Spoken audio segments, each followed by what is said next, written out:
Fala galera, tudo bom? Bom, hoje a gente vai resolver algumas questões do simulado. A primeira questão, beleza. Na linha de produção aqui, a esteira vai levar a caixa para esse cara fazer a inspeção, o funcionário. Na hora que ele vai fazer a inspeção, ele para a caixa com a mão para dar uma olhadinha. Bom, analisando a cinemática e a dinâmica envolvida, é para você julgar os itens agora, né?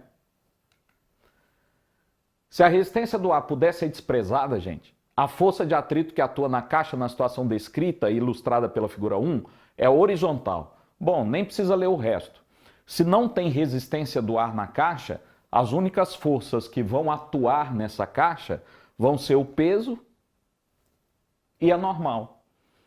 Não tem nenhuma força horizontal, então não vai ter força de atrito, porque se não tem resistência do ar, para que a força de atrito? A velocidade tem que se manter constante. Lembra? Primeira lei de Newton, força resultante igual a zero, movimento uniforme ou repouso. Movimento retilíneo uniforme ou repouso. Então a questão 1 que diz que existe um atrito está errada.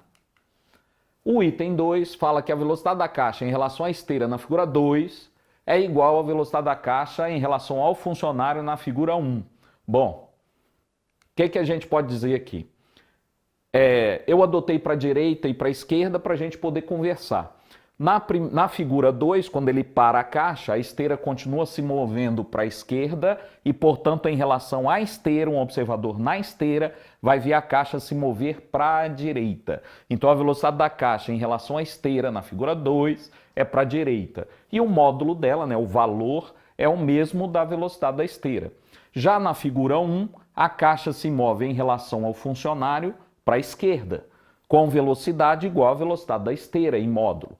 Essas velocidades são iguais em módulo, mas o item não fala sobre módulo. O item diz que as velocidades são iguais. Então o item está errado, porque apesar de serem iguais em módulo, elas têm sentidos opostos. Então são velocidades opostas. Item errado. Já o item 3 vai falar sobre qual força a esteira exerce sobre a caixa. Bom, quando o rapaz mantém ela parada para fazer a verificação da caixa. Quando ele põe a mão aqui, quais forças atuam sobre a caixa? Vai ter o peso, que é o planeta Terra quem exerce sobre a caixa, vai ter a força da mão dele parando a caixa, e essas são forças exercidas pelo planeta Terra, o peso, e pela mão do rapaz. Já a esteira vai fazer a força normal, força de contato, que vai equilibrar o peso. Não esquece, a caixa está parada, então ela está em equilíbrio. E quem é que vai anular a força F? Vai ter um escorregamento aqui entre a esteira e a caixa, e esse deslizamento acaba produzindo a força de atrito.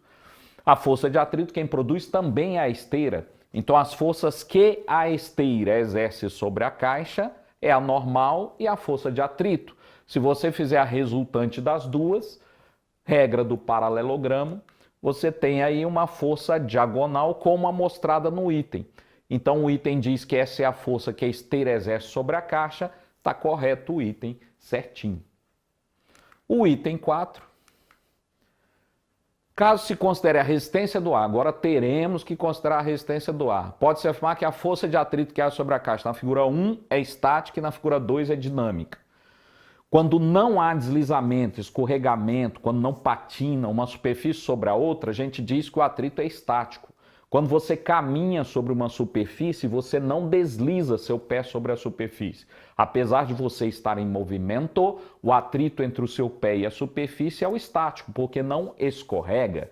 Quando o Michael Jackson fazia aquele passo moonwalker de dançar para trás, ele escorregava o pé no chão, deslizava o pé no chão, o atrito era o cinético ou dinâmico. Quando você tem a figura 1, que a caixa está deslizando, está andando sobre a esteira sem deslizar, sem escorregar, aí o atrito é o estático. Já na figura 2, né, o cara segura a caixa, o funcionário segura a caixa, aí a esteira passa por baixo da caixa, esfregando sobre a caixa. Aí o atrito é dinâmico. Então na figura 1 é estático, na figura 2 é dinâmico, o item está correto, perfeito. Já o item 5 fala quanto maior a área de contato entre a caixa e a esteira, maior será a intensidade da força de atrito. Não precisa ler o resto. A gente sabe que a força de atrito só depende do coeficiente de atrito, que é a rugosidade entre a superfície e o tipo de material da superfície, e da força normal. Não depende da área. Então, falar que a força de atrito depende da área é sempre uma mentira. Está sempre errado. E essa foi a questão 1 do nosso simulado. Já a questão 2 vai falar sobre a força muscular e sobre as fibras musculares que produzem essa força. Aqui ele diz que a força máxima que um músculo pode exercer depende da área da seção reta desse músculo e vale cerca de 30 newtons por centímetro quadrado. Esse rapaz vai puxar essa caixa e ele fala que a caixa tem 120 kg de massa e o coeficiente de atrito é 0,8 entre a superfície e a caixa. Quando ele não diz se o atrito é o estático ou cinético ou dinâmico, a gente considera igual. Então aqui 0,8 seria o coeficiente de atrito tanto estático quanto cinético. Ele falou que para uma área de 1 centímetro quadrado do músculo, ele é capaz de exercer uma força de 30 newtons. Então essa é uma informação importante. Considere a massa da corda desprezível, então está considerando a corda ideal, e adote a gravidade 10. Vamos julgar os itens. Se operar e aplicar forças iguais em cada braço, pode-se afirmar que para manter a caixa se movendo com velocidade constante, de novo é importante velocidade constante, que aí você sabe que a força resultante é igual a zero. A seção reta utilizada nos músculos é igual a 32 centímetros quadrados. Vamos calcular. Para manter a caixa com velocidade constante, como a gente já viu, a força resultante tem que ser nula, né? Primeira lei de Newton. Então a força muscular dos dois braços, 2F, F vai ser a força de cada braço, porque aqui ele fala para cada braço, deve equilibrar a força de atrito. Então os dois braços fazendo força deve ser igual à força de atrito no bloco, para ele manter a velocidade constante. 2F igual a FAT. Como é que calcula o FAT? O coeficiente de atrito vezes a força normal. E nesse caso, como a superfície é horizontal, as únicas forças verticais é o peso e a normal, então a normal vai ter que ser igual em módulo ao peso. Então a força de cada braço vai ser μ vezes mg, mg é o peso, que é igual a normal, em módulo, sobre 2. E aí é só substituir os números dados no exercício. Coeficiente de atrito 0,8, a massa 120 kg, a gravidade 10. Ao fazer essa conta, você descobre 480 newtons. Essa é a força que cada braço tem que estar fazendo. Mas ele pergunta da área utilizada. Qual a área que você usou da seção reta do músculo? E aí é só uma regra de 3, né? Cada 1 centímetro quadrado exerce uma força de 30 newtons. Então, 480 newtons vai ser qual área?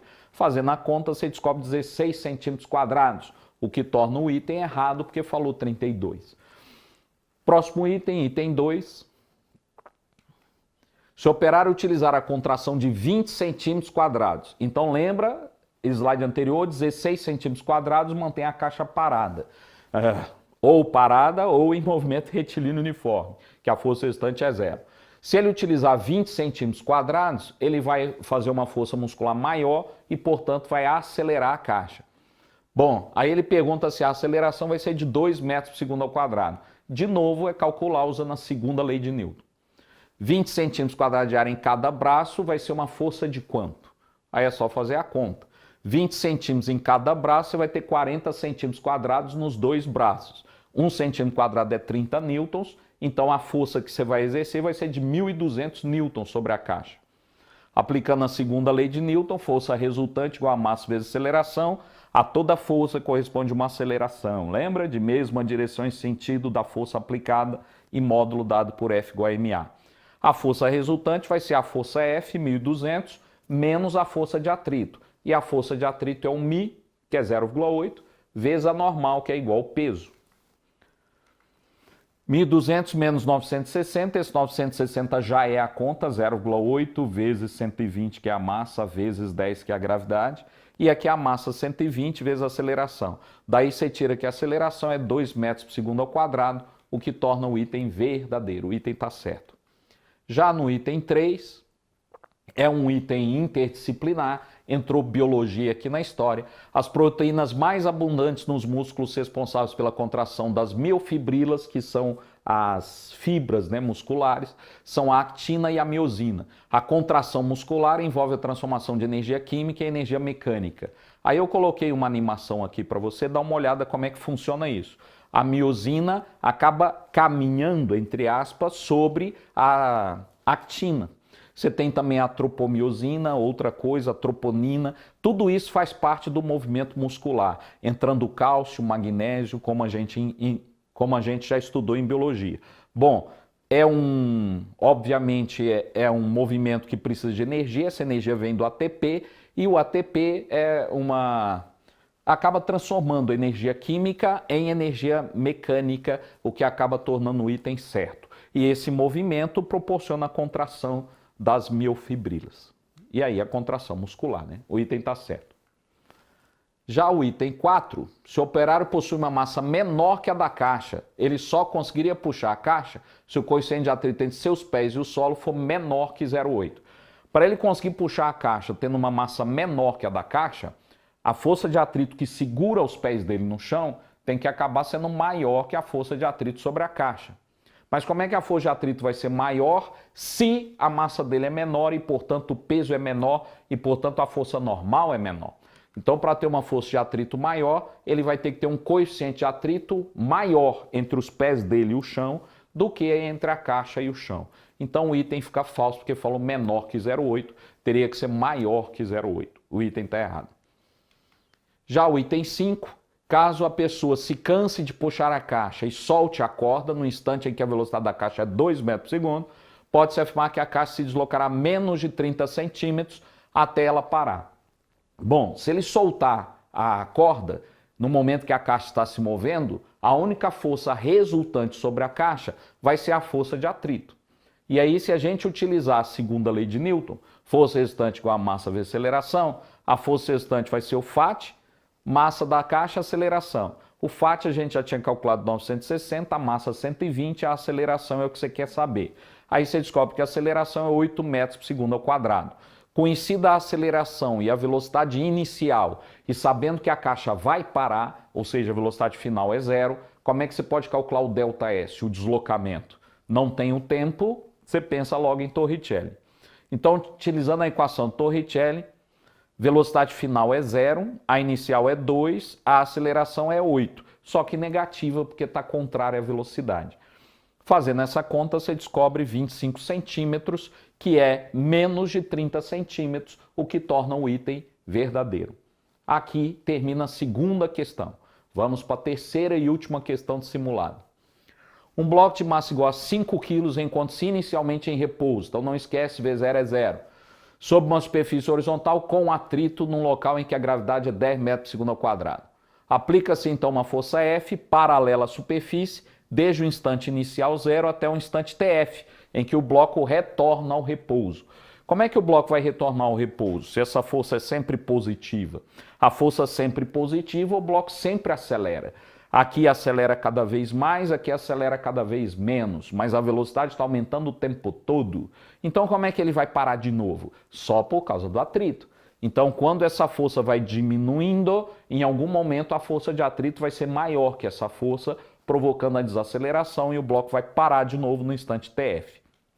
Bom, considerando a força máxima 60, os coeficientes de atrito estático e dinâmico, respectivamente 0,6 e 0,2, julgue os itens 1 e 2 e faça o que se pede no item 3, que é do tipo B. Então vamos lá. A área sobre o gráfico mostrado pode ser utilizada para calcular a variação da velocidade experimentada pelo bloco. O gráfico é um gráfico de força pelo tempo. A área do gráfico vai te dar força vezes ΔT, e força vezes ΔT é um impulso. E pelo teorema do impulso, a gente sabe que o impulso, que vai ser a área do gráfico, é a variação da quantidade de movimento. E a variação da quantidade de movimento, nesse caso que a massa é constante, é a massa vezes a variação da velocidade. Então, se eu calculo a área e sei a massa, que é de 5 kg, dá para saber a variação da velocidade. O item está correto. O item 2, o esboço qualitativo do gráfico do módulo da força de atrito que atua sobre o bloco em função do tempo está bem representado pelo diagrama a seguir. Como ele pediu só qualitativo, sem quantidade nenhuma, vamos analisar. O bloco, se você empurra com uma força F, vai ter a tendência de escorregamento, vai surgir o Fat, contrário a essa tendência.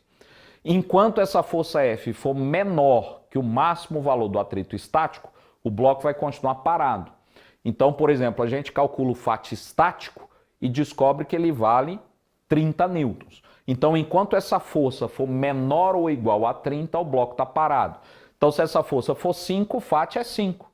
Se ela for 10, o FAT é 10 e assim por diante. Então, o gráfico do FAT, ele vai em cima do gráfico da força F até o valor do FAT estático, que seria 30. Quando a força F ultrapassa o atrito estático, aí o bloco começa a escorregar sobre a superfície e atua o atrito cinético, o atrito dinâmico, que você pode calcular, né? O FAT cinético vai ser o μ cinético vezes a força normal. O μ cinético é 0,2 vezes 50 vai dar 10 newtons. Então essa força aqui seria 10 newtons. E aí a partir daqui que o bloco está escorregando sobre a superfície, a partir daqui a força de atrito é constante. Então o gráfico qualitativamente está correto. Se ele falasse que o gráfico está em escala, estaria falso, porque 30 teria que ser metade de 60, né? E aqui no gráfico 30 não é metade de 60. Então o gráfico qualitativo está correto. Se fosse em escala, estaria errado. Como é só qualitativo, está certo. Ele vai sendo igual à força F até começar a andar, e quando começa a andar é o FAT cinético. A questão 3 pede para você calcular a razão entre o tempo final e o tempo inicial para a marcação no cartão, multiplique por 100, despreze caso exista a parte fracionária do seu resultado. Nesse gráfico que a gente já viu no item anterior, o que a gente vai imaginar? Ele partiu do repouso e no final ele está em repouso. Até um instante TI ele continuava em repouso. Então toda a variação de velocidade que foi produzida pela força F deve ter sido retirada pela força de atrito. O que isso significa? Que o impulso da força F deve ser igual em módulo ao impulso da força de atrito, para que ele volte a ficar em repouso. Vamos fazer essa conta? Como é que se calcula o impulso? A área do gráfico. Então você vai ter que calcular a área embaixo dessa linha preta, que é o impulso da força F, e depois calcular a área embaixo dessa linha vermelha, que é o impulso da força de atrito. Aqui eu já fiz, né? Um trapézio, base maior 60, mais base menor 30, vezes a altura, que é TF sobre 2 menos TI, dividido por 2. Essa é a área do trapézio. Depois a área do triângulo, você vai ter base vezes a altura sobre 2. A base é TF sobre 2, a altura é 60 sobre 2. E aqui a área sobre a curva do atrito, né? A vermelha, que vai ser TF menos TI vezes 10. E aqui é só fazer conta, 60 mais 30, 90 por 2, 45, 60 por 4, 15, divide tudo por 10, aqui fica 4,5, aqui 1,5, aqui fica 1, e aí é conta. Na hora que você fizer essa conta, você vai descobrir que a razão dá 1,272727, não acaba mais. Para marcar no cartão tem que multiplicar por 100, desprezar a parte fracionária caso exista, então você marca 127. Gente, é isso aí. Muito obrigado por assistir esse vídeo. Tudo de bom, saúde e sucesso.